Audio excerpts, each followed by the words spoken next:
দুর্লভছড়া গুয়াহাটি রুটে ট্রেনের অনিয়ম আর বদরপুর দুর্লভছড়া ট্রেন বন্ধ। কোনো ঘোষণা ছাড়াই এই অচলাবস্থায় বিপাকে হাজারো যাত্রী। এই চরম দুর্ভোগ নিরসনে এবার সরাসরি প্রধানমন্ত্রীর দপ্তর ও রেলমন্ত্রী অশ্বিনী বৈষ্ণবের দ্বারস্থ হলেন বৃহত্তর দুর্লভছড়া প্রগতিশীল নাগরিক মঞ্চ GDPCF-এর সভাপতি অংশুমান পাল। অভিযোগের ভিত্তিতে রেল বোর্ডের চেয়ারম্যান এবং উত্তর পূর্ব সীমান্ত রেলের GM-কেও টুইট করা হয়।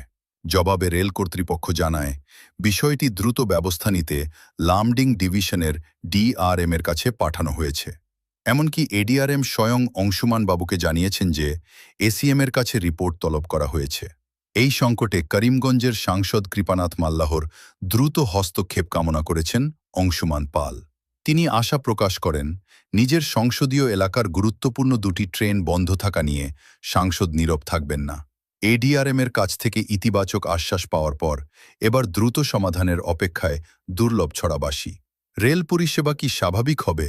নজর থাকবে সেদিকেই। আপনার মতামত জানান কমেন্টে।